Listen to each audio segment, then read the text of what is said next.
Lesson 97. In this lesson, we learn a new noun, and that is Regina. Remember that the word Regina is pronounced differently in classical and ecclesiastical pronunciation. If you're using ecclesiastical pronunciation, the G in Regina will be a soft G, and you'll want to roll the R. So in ecclesiastical pronunciation, the word Regina would sound something like Regina. Let's take a look at our exercises. In number 1, amamus is the verb. That means we like or we love. And reginam is the accusative singular form of our new word for this lesson. And that's the direct object. So number 1 says, we love the queen. In number 2, timent is the verb. That means they fear. But we don't need the word they because incolai is the subject. Incolai is being possessed by the word silvarum, which is genitive plural, and reginam is the direct object. The verb timent is being negated by non. So number 2 will say, the inhabitants of the forests do not fear the queen. In number 3, narat is the verb. That means he, she, or it tells, or he, she, or it is telling.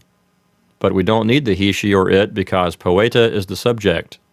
Fabulas is the direct object, and reginae is the indirect object. That's in the dative singular. So number 3 says, the poet is telling stories to the queen. There is one more possible translation for number 3. If you interpreted the word reginae as being genitive singular, you could say that it's possessing the word poet. So you could then translate poeta reginae as the queen's poet. Then you could say that number 3 says, the queen's poet is telling stories. But originally, when I wrote this book, I intended for number 3 to say, the poet is telling stories to the queen. In number 4, dot is the verb. That means he, she, or it gives, or he, she, or it is giving. But we don't need the word he, she, or it because regina is the subject. Poetis is the indirect object, that's dative plural, and pecuniam is the direct object. Semper is an adverb.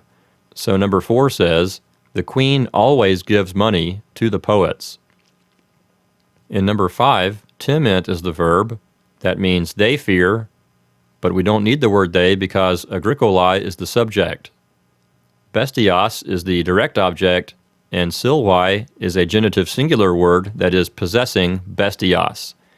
So number 5 will say, the farmers fear the beasts of the forest. In number 6, we have 2 independent clauses, one before quod and the other after quod. The first one says, you are not able to swim, and the second clause says, you are an inhabitant of the forest.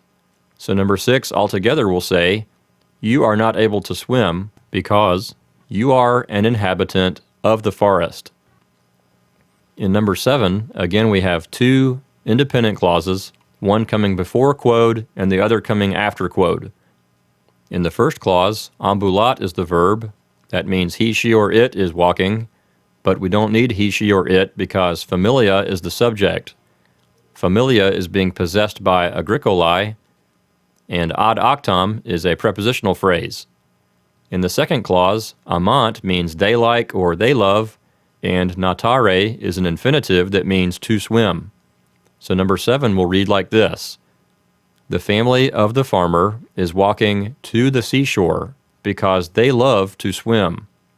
Or we could translate familia agricolae as the farmer's family.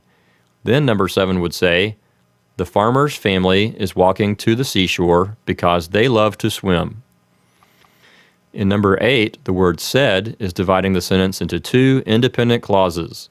The first one says, the sailor has a boat. In the second clause, habet is the verb, and there's no other word to be the subject of that clause, so we need to use the word he, she, or it as the subject.